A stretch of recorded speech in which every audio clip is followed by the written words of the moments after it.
The engines on the Little Western were getting overworked.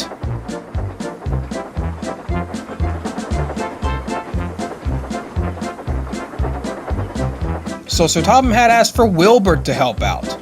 But you already know how his stories went, don't you?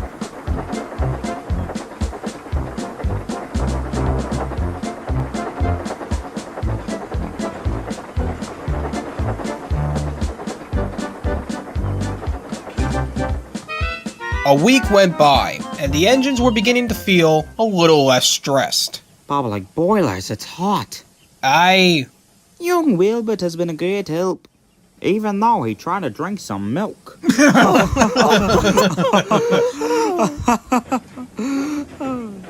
Just then, Oliver puffed in with a different-looking brake van.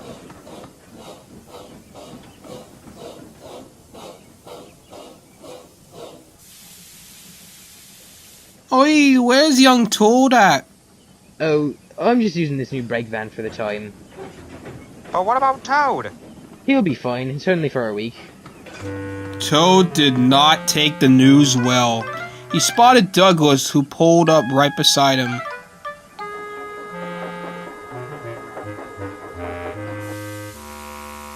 Do you think if Mr. Oliver has another brake van, he won't want me anymore? And Oliver says you don't have attachment issues. Shush, Douglas. No, Toad. Oliver's just testing out a new brake van. Really? No, he's trying to replace you. Douglas! Alright, I was joking. Jeez.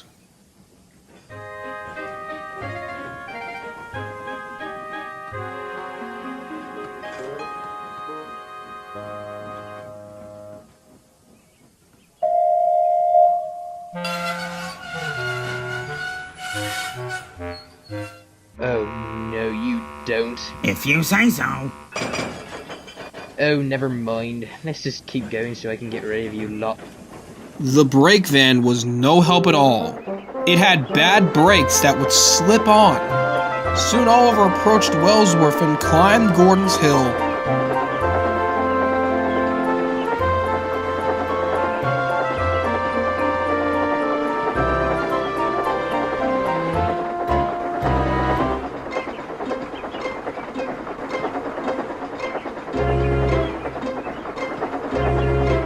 The brake van's brakes suddenly came on. Break it! Stop it! Eat it! The truck's wishes were commanded as Oliver's coupling broke.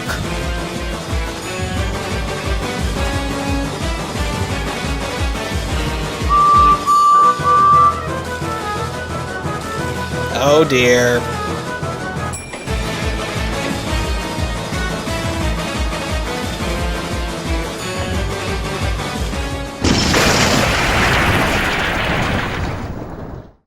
See, Toad? I told you Oliver's not going to replace you. I guess you were right, Mr. Duck. I had nothing to be worried about. Yep. Oh, so you also killed the brake van? The bluebells are coming, the bluebells are coming, If you must sing, Percy, grumbled Douglas, can't ya sing in tune? Anyway, our song's about Campbells, and mine's about bluebells, and it's daft. Bluebells are flowers. Flowers can't come, they grow. My song isn't daft. Percy was indignant. It is then. I can find about bluebells. We've a song called The Bluebells of Scotland. But, said Percy triumphantly, the bluebells of England are different. They're engines, and one of them's coming here with his controller. Didn't you listen, he went on severely, to the fat controller telling us about it? I was away. Oh dear, I couldn't understand it, but all the engines on the other railway aren't safe now. Their controllers are cruel. They don't like engines anymore. They put them on cold, damp sidings, and then... Percy nearly sobbed. I cut them up. You're right there, agreed Douglas. If I hadn't escaped, I'd cut up too. It's all because of these young diesels. They're all devils, he added fiercely. Fair play, Douglas, reminded Percy. Some are nice. Look at Rusty and Daisy.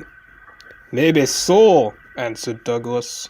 I'd never trust one myself, but what I cannot understand is all your battle about bluebells. The bluebells are kind people who want to save engines. They made a place in England called the Bluebell Railway. Engines can escape there and be safe.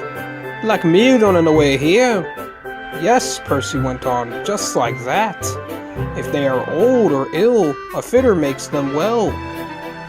They can have their own special colors, all the coal and water they need, and pull trains too. That's braw heating, said Douglas with feeling.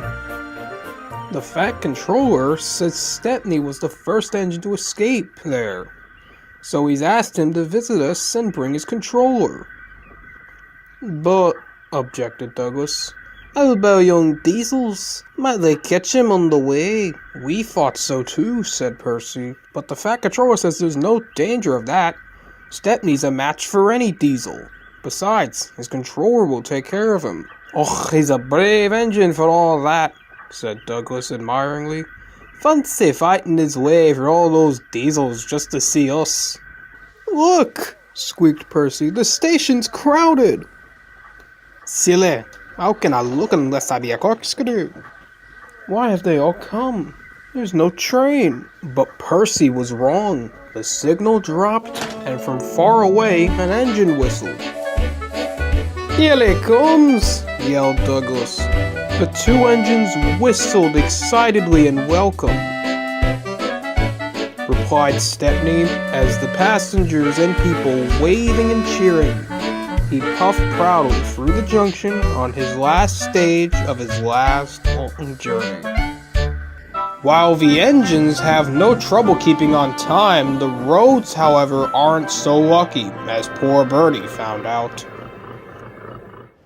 10 minutes late, Bertie. Care to explain? Sorry, Thomas. I have a new driver, and let's say he's a bit of a handful. Whatever do you mean? Let's just say he has a bit of a temper.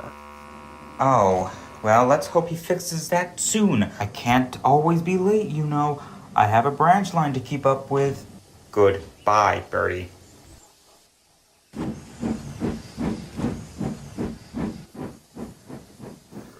The next morning, Bertie was out on the road again. As Bertie rounded the bend, he saw Terence. Hello, Terence. But before Terence could speak a word, they both heard honking, and it was from Bertie.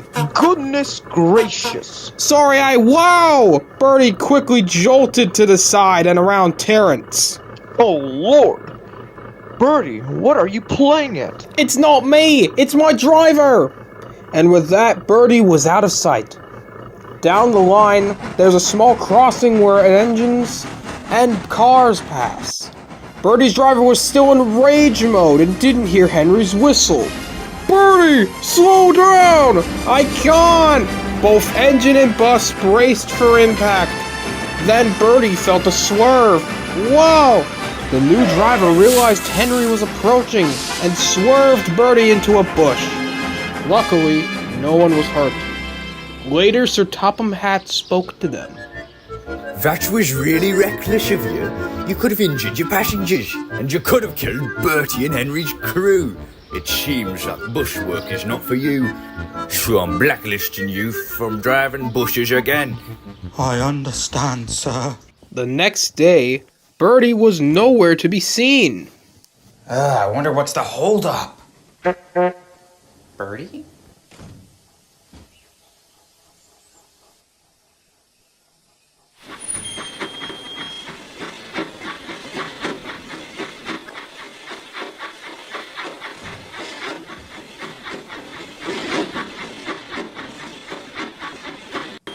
Just then, a blue bus appeared. You're not Bertie. Never said I was. Now off you go. Don't you have a line to run with? Thomas was confused, but this wouldn't be the last we saw of Algie. But that's another story.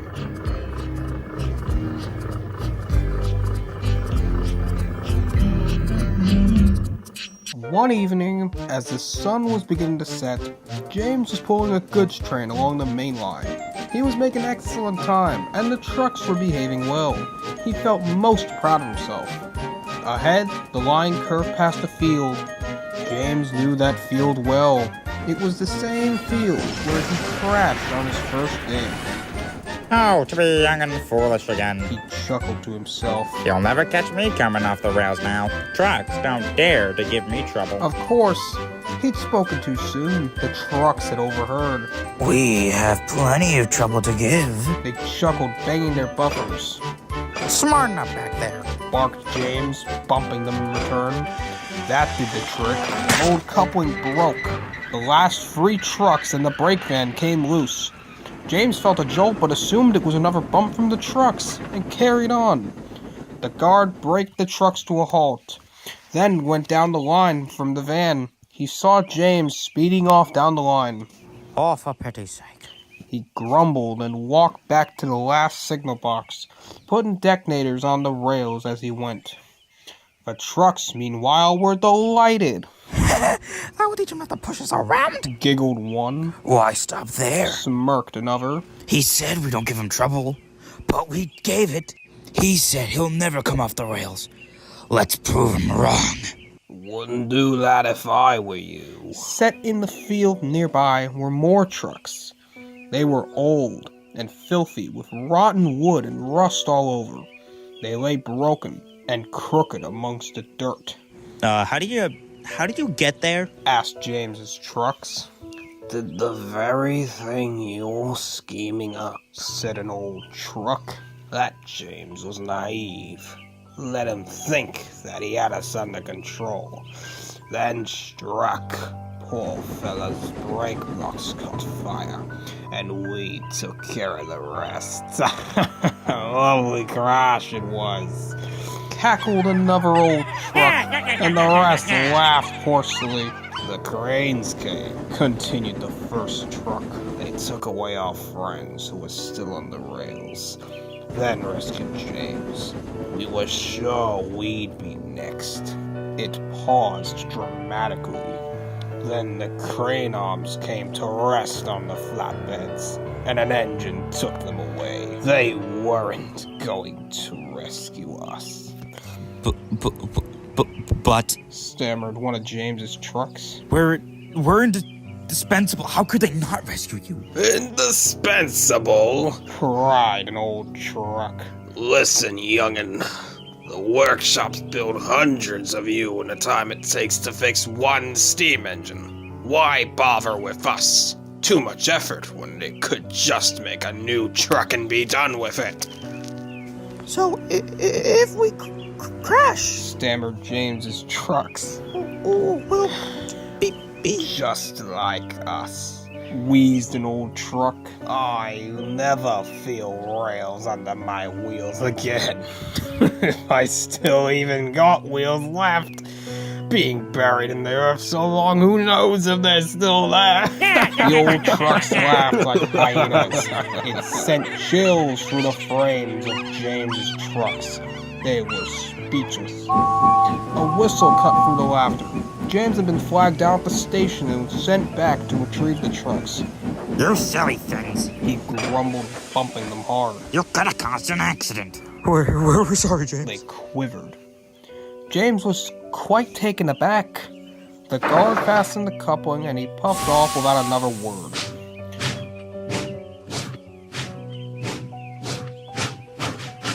His trucks looked back at the field and shuddered as they pulled away.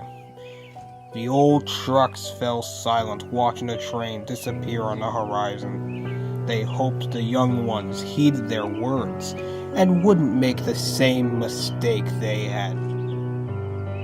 Just then, a crow landed atop one of them. The truck chuckled wistfully. No good as a truck, and no good as a scarecrow either.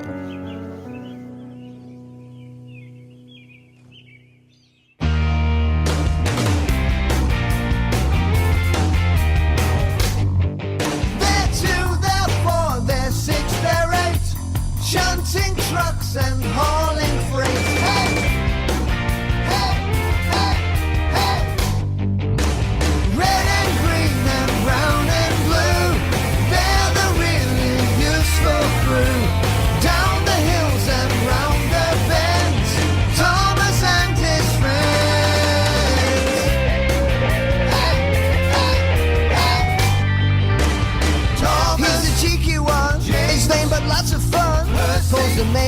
time. Emily knows her stuff, tips and huffs and puffs.